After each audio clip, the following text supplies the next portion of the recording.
Hello and welcome. I work for Trustwave, the cybersecurity arm of Singtel. I'm based in the UK with an EMEA responsibility for what we refer to as threat detection and response consulting and professional services.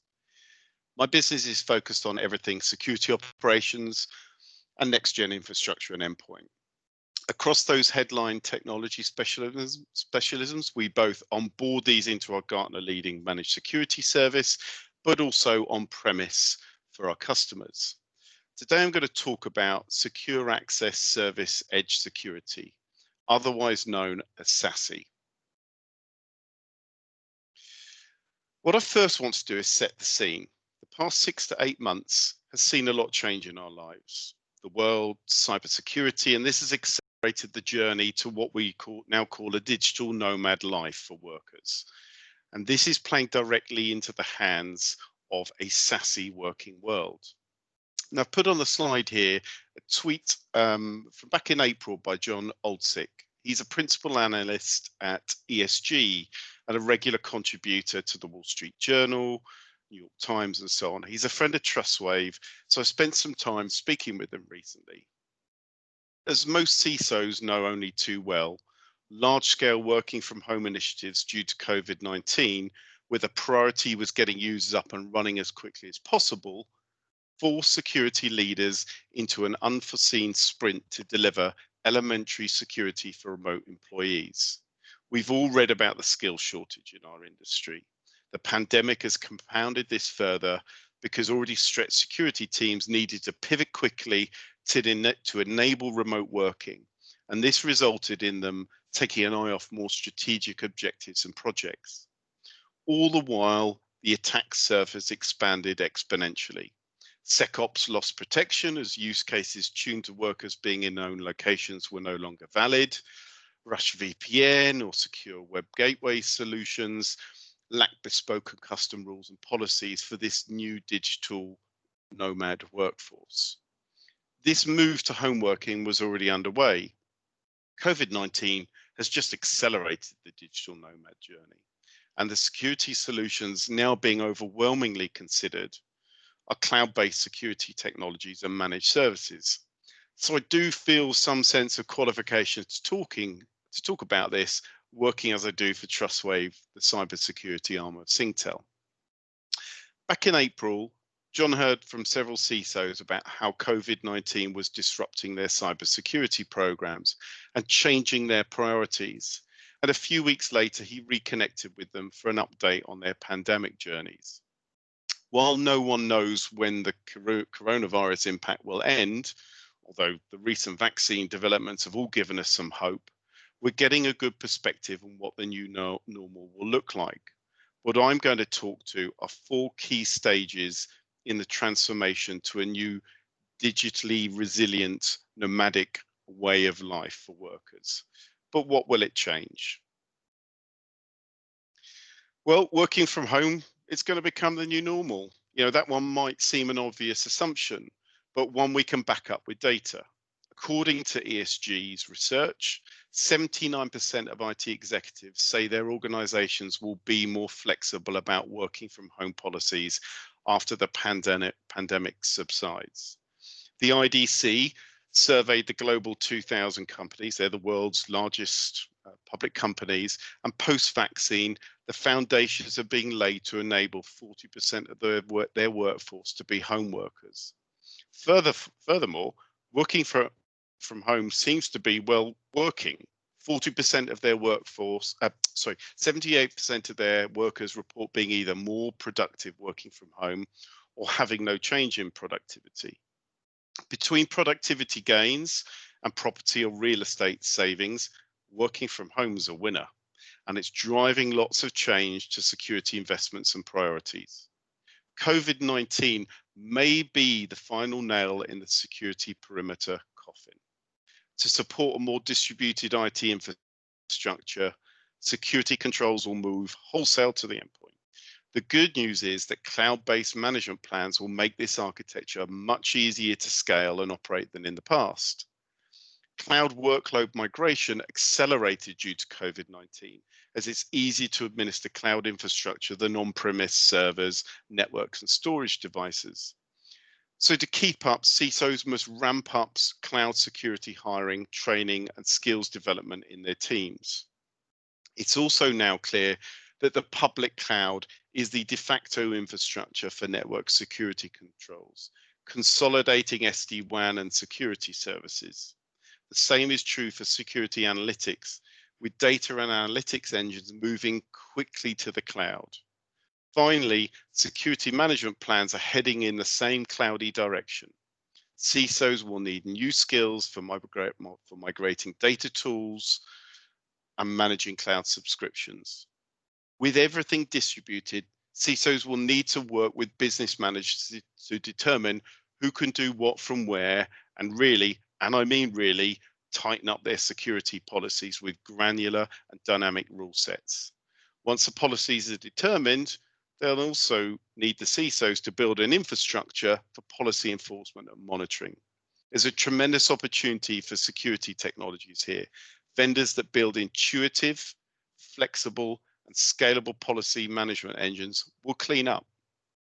So the pandemic is a global opportunity for the cyber underworld. It's leading to a new wave of scams and attacks. To counteract this trend, organizations need to be able to operationalize, analyze, and hunt for threats at an unprecedented scale.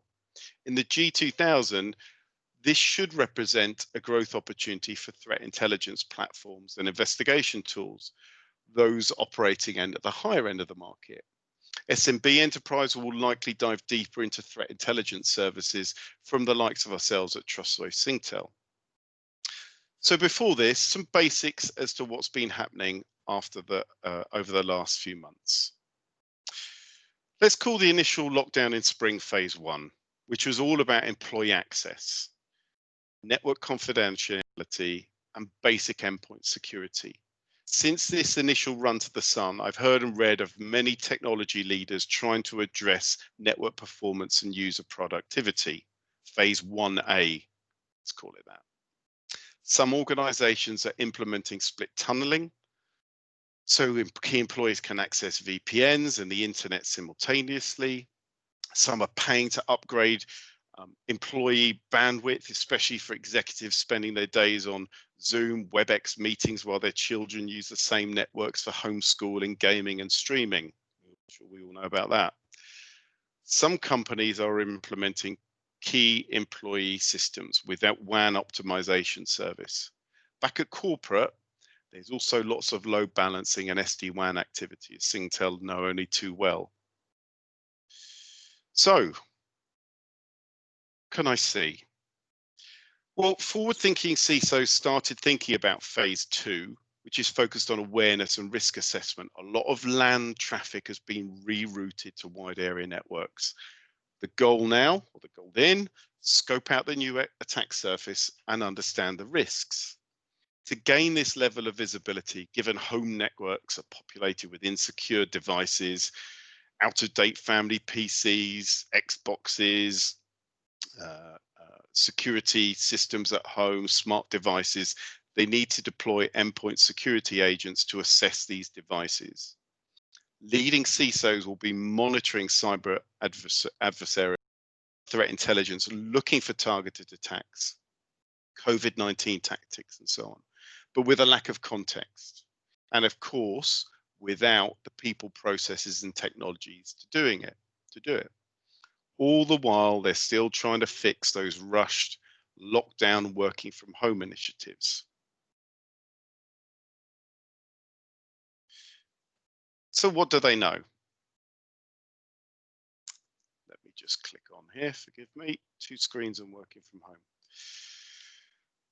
Well, from June onwards, organizations only just started to get visibility and enough historical data to proceed to phase 3, a full risk assessment and board level report. These reports will examine the working from home infrastructure, new traffic patterns, perceived vulnerabilities, rising threats.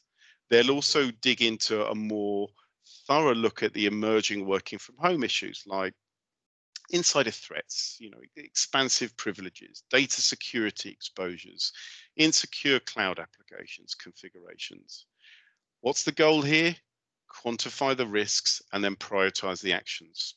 Oh, and still try to fix those initial working from home deployments for something more robust and more scalable. Then we're on to phase 4. That's happening now, and it's all about risk mitigation.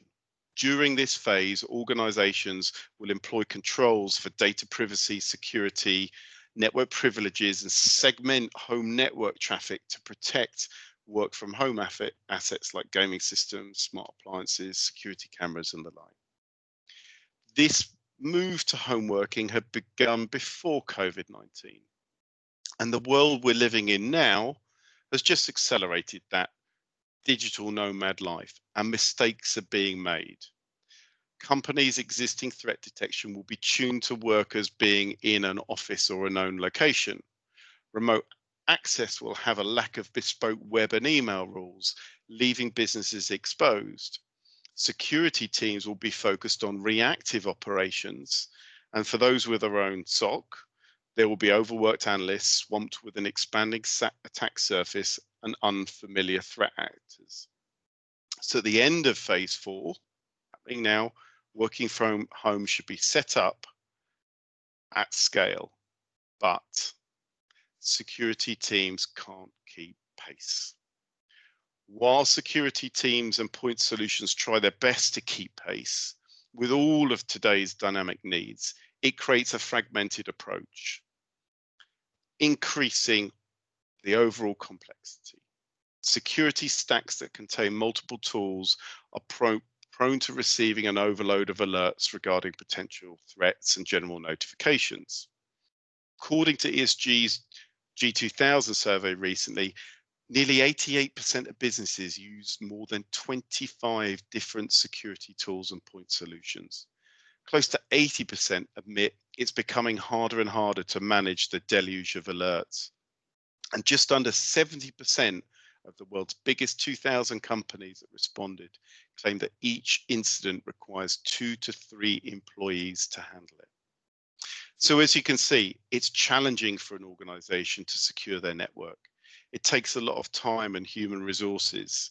If a security team finds themselves overextended, the peril of a successful attack dramatically increases. The best solution is one that does more than filling in the missing gaps. One that's able to consolidate multiple security components under one that's delivered from a unified cloud service. Converging multiple point solutions together allows an organization much greater flexibility and security. Over 90% of organizations agree that cloud security provides greater efficiency and allows security teams to focus on other vital areas. Cloud solutions are more easily deployed, and they allow an organization to extend its network protection to remote workers and their multiple endpoint devices. So what's the answer? Be more SASE. Security Access Service Edge, SASE as we're going to call it. It's the latest security trend to hit the world of cybersecurity for businesses. But unlike meaningless buzzword, I think SASE looks set to become an essential toolkit for any cybersecurity framework. SASE moves away from data center oriented security. Instead, it unifies your network and security tools into a single service delivered via the cloud and provides edge-to-edge protection for remote users and data centers. Recently, the Cyber Security and Infrastructure Security Agency, CISA, they released Chapter 2 of their Cyber Essentials Toolkit. Now, this toolkit is a guide for businesses and government agencies. It educates them on critical fundamental foundations needed for a robust cybersecurity framework, such as how to implement organizational cybersecurity practices and the essential tools required. They specifically mention that for an organization to reduce its risk from online threats, they need to embrace an holistic approach. The main drawback of this policy is that it relies on multiple point solutions. Typically, point solutions fix one specific problem, and the result is a technology stack that grows and grows as threats and situations arrive and more point solutions are added. Combining multiple solutions into one tool isn't a new concept. Look at SaaS apps such as Microsoft Office 365. Allows users access to Word, Excel, Outlook with a single login, seamlessly share information and data between other users and files. And look at Google's suite of applications. Gmail, Google Drive, their host of analytical apps, one login credential. Google users can access their apps from any remote location and any device. So what does SASE do? How is it different? Why is it the future? How could it fix the problems of the early pandemic response and fix those rushed working from home deployments? What is SASE? So what's the big idea here? Well, it's both powerful and simple. At the end of the day, the very heavy security stack, as well as network infrastructure, will converge into the cloud as a service. SASE uses the same model I just described by converging wide area networking with essential cloud security tools. The entire SASE service is delivered via the cloud. This allows an organization's employees to access their cloud's data and applications from any device, no matter where they're located. There's a dire need for this solution because administering and consuming security is more complicated than ever. The use of cloud within organizations is rapidly increasing. Sometimes up to 90% of workloads are taking place in the cloud, according to Gartner. Plus, network security is no longer confined to the organization's data center. Employees are leaving the traditional physical perimeter network and working from home remote locations. As per my earlier comments, proportions of the workforce will remain mobile and remote. And as a consequence, more than half of the apps used by an organization will be SaaS. We already see an increase in the usage of cloud-based apps and SaaS. And that takes place entirely on the cloud. So what are the effects of all of this? What are the effects for business? Well, the edges of their network have expanded further than the confines of their office premise and their data center.